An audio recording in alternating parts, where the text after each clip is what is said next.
Welcome US. అది July 2, 1995 సంవత్సరం.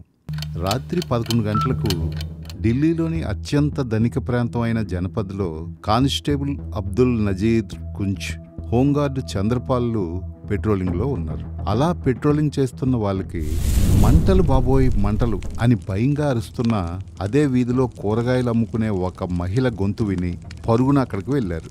ఆ ఏరియాలో ఫేమస్ హోటల్స్లో ఒకటైన అశోక్ యాత్రి నివాస్ నుండి పెద్దగా మంటలు ఎగసిపడడం చూసి కానిస్టేబుల్ నజీర్ వెంటనే ఫైర్ స్టేషన్కి సమాచారం అందించి తను కూడా ఉన్న హోంగార్డుతో కలిసి ఆ హోటల్ దగ్గరికి చేరుకున్నారు. హోటల్ రెస్టారెంట్లోని బార్బిక్యూ వింగ్ నుండి మంటలు వస్తున్నాయని తెలుసుకున్నారు. హోటల్ గేట్ వద్ద ఉన్న మేనేజర్ కేశవ్ కుమార్ను మంటల గురించి అడిగారు. దానికి అతను, రెస్టారెంట్లో పాత పోస్టర్లు, బ్యానర్లు చాలా ఉన్నాయి, వాటిని తగలబెడుతున్నారు, అందుకే ఈ మంటలు అని చెప్పాడు. పోలీసులు ఈ సమాధానాన్ని నమ్మలేదు. లోపలికి వెళ్ళడానికి ప్రయత్నించారు. కానీ మేనేజరు వాళ్ళని లోపలికి వెళ్ళనివ్వకుండా ఆపడంతో అనుమానించిన పోలీసులు అక్కడి నుండి వెళ్ళిపోయి హోటల్ వెనక గేట్ నుండి లోపలికి వెళ్ళి చూడగా రెస్టారెంట్ కిచెన్ ఏరియాలో ఉన్న పాత పోస్టర్లు, బ్యానర్లు కాలుతున్నట్లు గమనించి అక్కడున్న కుక్కును ప్రశ్నించడంతో రేపు మార్నింగ్ ఫుడ్లోకి మేకను కాల్చి రెడీ చేస్తున్నామని చెప్పాడు. పోలీసులకు అది నమ్మశక్యంగా అనిపించకపోవడంతో వాళ్ళు తాండూర్ చుట్టూ ఉన్న వస్తువులను పరిశీలించారు. ఆ పరిశీలనలో వాళ్ళకి కాలుతున్న ఒక మనిషి చెయ్యి కనిపించింది. ఆ చెయ్యిని చూసినప్పటికీ ఏమీ చూడనట్లు బయటకు వచ్చేసి వెంటనే పోలీస్ టీంని తనున్న హోటల్కి రమ్మని కానిస్టేబుల్ ఫోన్ చేసి చెప్పాడు. కొంత సమయం తర్వాత అక్కడికి చేరుకున్న పోలీస్ టీం అకస్మాత్తుగా తనిఖీ చేయడంతో కుక్కు పారిపోగా మేనేజర్ కేశవ్ కుమార్ వాళ్ళకు దొరికిపోయాడు. తాండూరులోని మంటలు నార్పేసిన పోలీసులకు అక్కడ సగం కాలిన ఒక మనిషి యొక్క మృతదేహం కనిపించింది. మృతదేహం ముఖాన్ని గుర్తించడం కష్టమైనప్పటికీ అది ఒక మహిళ మృతదేహం అని గుర్తించారు. ఈ సగం కాలిన మృతదేహం ఎవరిదో పోలీసులు తెలుసుకోగలిగారా? ఆ బాడీ ఎవరిదై ఉంటుంది? చికెన్ తందూరీ డిష్ చేయాల్సిన చోట మనిషిని తందూరీ ఎందుకు చేయాల్సి వచ్చింది? ఆ వివరాలు తెలుసుకోవాలనుకుంటే ఈ వీడియోను చివరిదాకా చూడండి.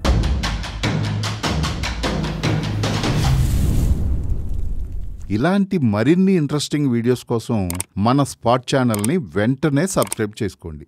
పోలీసులు మేనేజర్ను అరెస్ట్ చేసి ప్రశ్నించడంతో అసలు విషయం వెల్లడించాడు.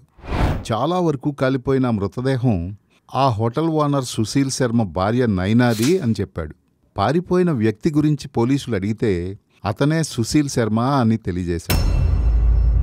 సుశీల్ శర్మ గురించి దర్యాప్తు చేసిన పోలీసులకు అతను సాధారణ వ్యక్తి కాదని, ఢిల్లీ రాజకీయాల్లో పెద్దగా ఎదుగుతూ కాంగ్రెస్ పార్టీలో ఢిల్లీ యూత్ కాంగ్రెస్ అధ్యక్షుడిగా ఉన్నాడని తెలిసింది. నైనాకి కూడా ఒకప్పుడు కాంగ్రెస్ పార్టీతో సంబంధం ఉన్నట్లు తెలిసింది. ఇప్పుడు పోలీసులు సుశీల్ శర్మ కోసం వెతకడం ప్రారంభించారు. ఈ వార్త ముందుగా ఢిల్లీలో, తర్వాత మీడియా ద్వారా దేశం మొత్తం తెలియడంతో అందులోనూ ఒక మహిళను చంపి ముక్కలుగా కోసి తండూరీలో పడేయడం ప్రజలని ఆగ్రహానికి గురిచేసింది. నిందితుడు సుశీల్ శర్మను వెంటనే అరెస్టు చేసి ఉరితీయాలని అందరూ కోరుకున్నారు. పోలీసులు కూడా వెంటనే సుశీల్ను అరెస్ట్ చేసి తగిన శిక్ష పడేలా చేద్దామనుకున్నారు. కానీ వారం రోజులైనా అతని ఆచూకీ కనుక్కోలేకపోయారు. ఈలోగా కొన్ని ఛానల్స్లో సుశీల్ శర్మను పోలీసులు ఎన్కౌంటర్లో చంపాలనుకుంటున్నట్లు పుకార్లు వ్యాపించాయి. జూలై 10, 1995న ఢిల్లీ పోలీసులు సుశీల్ను అరెస్ట్ చేశారు.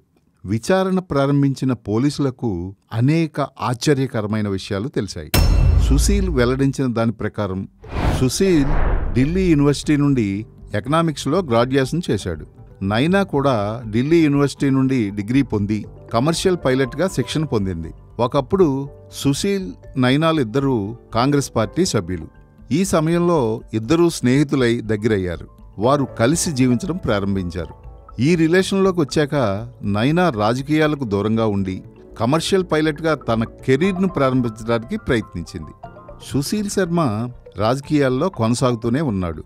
ఇద్దరూ మందిర్ మార్గ్లోని ఒక అపార్ట్మెంట్లో కలిసి ఉండేవారు.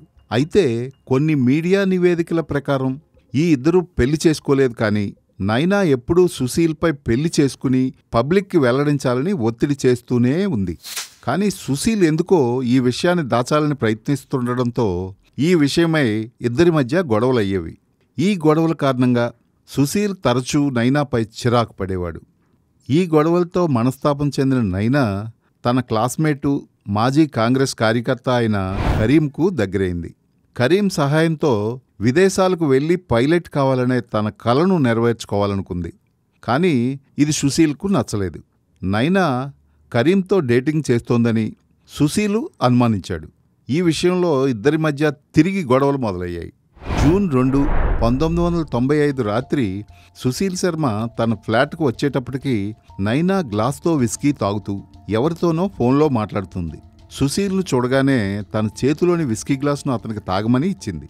కానీ ఆ గ్లాస్ తీసుకోకుండా నువ్వు ఫోన్లో ఎవరితో మాట్లాడుతున్నావు అని అడిగాడు. దానికి నైనా నేను మా ఫ్యామిలీ మెంబర్తో మాట్లాడుతున్నానని చెప్పి ఫోన్ కట్ చేసి టేబుల్పై ఫోన్ వదిలేసి వేరే గదిలోకి వెళ్ళింది. నైనా వేరే గదిలోకి వెళ్ళిన వెంటనే సుశీలు నైనా మాట్లాడిన నెంబర్కు తిరిగి డైల్ చేయగా అవతల నుండి మేల్ వాయిస్ హలో అనగానే ఫోన్ కట్ చేసిన సుశీల్కు నైనా మాట్లాడింది తన కుటుంబ సభ్యులతో కాదు కరీంతో అని భావించి విపరీతమైన కోపంతో నైనాతో గొడవపడ్డాడు. నైనా కూడా ఓపిక నశించి అతనిపై గొడవకు దిగడంతో సుశీల్ అక్కడి నుండి బాల్కనీలోకి వెళ్ళిపోయాడు. నైనా గదిలో నుండే నీతో జీవించడం నా వల్ల కాదు, నేను ఆత్మహత్య చేసుకుంటున్నాను అని ఒక సూసైడ్ నోట్ రాసిపెట్టింది. ఆ వెంటనే బాల్కనీలో ఉన్న సుశీల్కు గదిలో నుండి తుపాకీ పేలిన శబ్దం రావడంతో పరుగున లోపలికి వెళ్ళి చూశాడు. అక్కడ చేతిలో గన్తో ఏడుస్తున్న నైనా కనిపించింది. సుశీల్ను చూసిన నైనా తన తలకు తుపాకీని ఎయిమ్ చేసుకుని నేను చనిపోతున్నానని చెప్పింది. వెంటనే సుశీల్ శర్మ నైనా నుండి తుపాకీని లాక్కున్నాడు. తుపాకీ లాక్కున్న తర్వాత ఇద్దరూ మౌనంగా ఉండి ఈ విషయం కొంతవరకు సద్దుమణిగేదేమో. కానీ సుశీల్ నైనాల మధ్య గొడవ మరింత తీవ్రమైంది. ఆ గొడవకి కోపం పట్టలేని సుశీల్ తన చేతిలోని తుపాకీతో 3 సార్లు నైనాను కాల్చడంతో నైనా అక్కడికక్కడే మరణించింది. గది మొత్తం రక్తంతో నిండిపోయింది. కొంతసేపు అసలు అక్కడ ఏం జరిగిందో సుశీల్కు అర్థం కాని పరిస్థితుల్లోకి వెళ్ళిపోయాడు. కొంత సమయానికి స్పృహలోకి వచ్చిన సుశీల్ ఏడవడం ప్రారంభించాడు. తను చేసిన పనికి పశ్చాత్తాపడ్డాడు. అలాగని పోలీసులకు ఈ విషయం తెలియజేసి సరెండర్ అవుదాం అనుకోలేదు. మృతదేహాన్ని ఏ రకంగా మాయం చేయాలా అని ఆలోచించడం మొదలుపెట్టాడు. తన ఫ్లాట్ నుండి బయటకు వచ్చి ఎవరైనా తుపాకీ పేలిన శబ్దం విన్నారా అని చూశాడు. ఏదీ అనుమానించదగినదిగా కనిపించలేదు. ఈ విషయం ఎవరికీ తెలియదని భావించి ఒక పాలిథిన్ కవర్లో శవాన్ని చుట్టి దానిని బెడ్షీట్తో కవర్ చేసి ఒక పక్కన పెట్టి గదిలో రక్తాన్ని జాగ్రత్తగా శుభ్రం చేశాడు. నైనా రాసిన సూసైడ్ నోట్ను వెతికి చింపేసి డస్ట్బిన్లో వేశాడు. తర్వాత పోలీసుల ఇన్వెస్టిగేషన్లో ఆ చింపిన సూసైడ్ నోట్ ముక్కలు దొరికాయి. అందులో సుశీల్ శర్మే నా అంత్యక్రియలు నిర్వహించాలని రాసి ఉంది. సుశీల్ శర్మ కారు వరకు శవాన్ని లాక్కొచ్చి డిక్కీలో వేసుకొని ఆ రాత్రి అక్కడి నుండి బయలుదేరి దాన్ని ఎలా మాయం చేయాలో అని ఆలోచిస్తూ సిటీ అంతా తిరిగాడు. అలా తిరుగుతూ ఢిల్లీలో ఐటీఓ వంతెన వద్దకు చేరుకున్నాడు.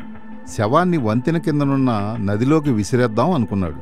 కానీ అంత రాత్రిలో కూడా వంతెనపై జనసంచారం ఎక్కువ ఉండడంతో ఆ ప్లాన్ మార్చుకొని నేరుగా తన కారును తన రెస్టారెంట్కు తీసుకెళ్లాడు. సుశీల్ శర్మ రెస్టారెంట్కి వెళ్ళేటప్పటికీ ఆ టైంకి కూడా ఇంకా రెస్టారెంట్ కస్టమర్స్తో ఫుల్గా నిండి ఉంది. తన కారును రెస్టారెంట్ బయట పార్క్ చేసి మేనేజర్ కేశవ్ కుమార్ కాల్ చేసి కస్టమర్స్ని వీలైనంత తొందరగా ఖాళీ చేయించమని చెప్పాడు. ఫుడ్ అయిపోయిందని చెప్పండి, మన స్టాఫ్ను కూడా తొందరగా వెళ్ళిపోమనండి, వాళ్ళను కూడా ఫుడ్ బయట హోటల్లో తినమని డబ్బులిచ్చి పంపేయండి అని చెప్పాడు. మేనేజరు మన దగ్గర ఇంకా చాలా ఫుడ్ ఉంది సార్, అలా చేయడం మనకు లాస్ కదా అని చెప్పాడు. నేను చెప్పినట్లు చేయమని సీరియస్గా చెప్పడంతో కేశవ్ కుమార్ వెంటనే కస్టమర్స్తో పాటు స్టాఫ్ను కూడా పంపించేశాడు. ఇప్పుడు రెస్టారెంట్లో కేవలం సుశీల్ శర్మ, కేశవ్ కుమార్లు మాత్రమే ఉన్నారు. సుశీల్ శర్మ కేశవ్తో నేను చాలా పెద్ద తప్పు చేశాను, నైనాను చంపేశాను, శవాన్ని మాయం చేయడానికి నీ సహాయం కావాలి అని అడిగాడు. దానికి కేశవ్ కుమార్ నిరాకరించడంతో బ్రతిమాలి ఒప్పించి కారులో నుండి శవాన్ని తీసుకొచ్చి కిచెన్లో పెట్టాడు. అప్పటి వరకు తండూరీ రోటీ తయారీలో ఉండడంతో తండూరీ పొయ్య ఇంకా నడుస్తోంది. మేనేజర్ సహాయంతో శవాన్ని తండూరీ పొయ్యిపై పెట్టాడు. తండూరీ పొయ్యిలోని సాధారణ వేడి మృతదేహాన్ని కాల్చలేకపోవడంతో కేశవ్ కుమార్ను లోపల నుండి పోస్టర్లు, బ్యానర్లు తెచ్చి అందులో వేయమన్నాడు.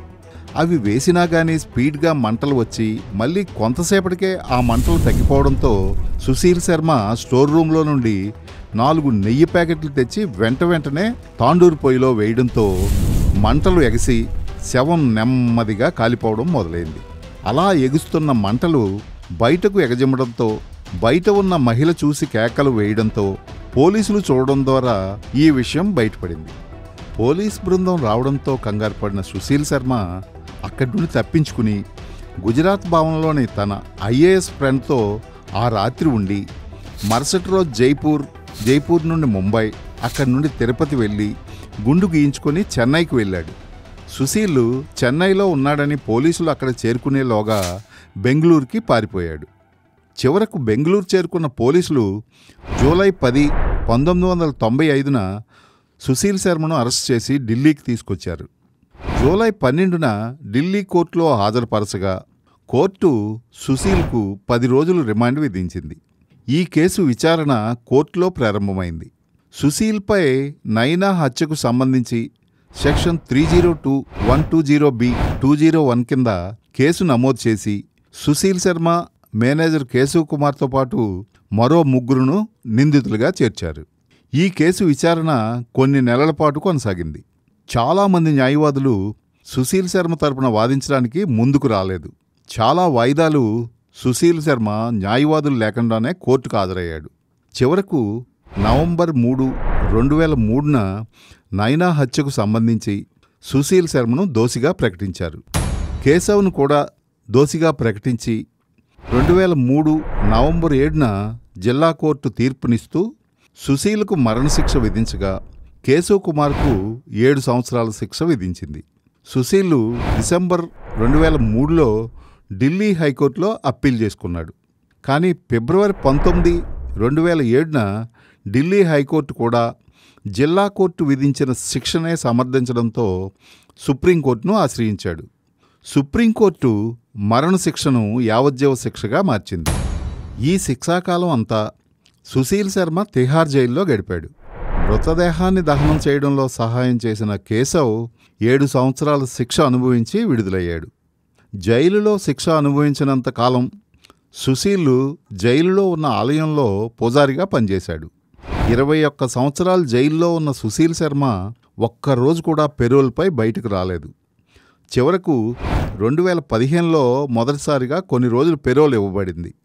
23 సంవత్సరాల జైలు శిక్ష అనుభవించిన సుశీల్కి చివరకు సత్ప్రవర్తన ఆధారంగా 2018లో సుప్రీంకోర్టు అతన్ని విడుదల చేసింది.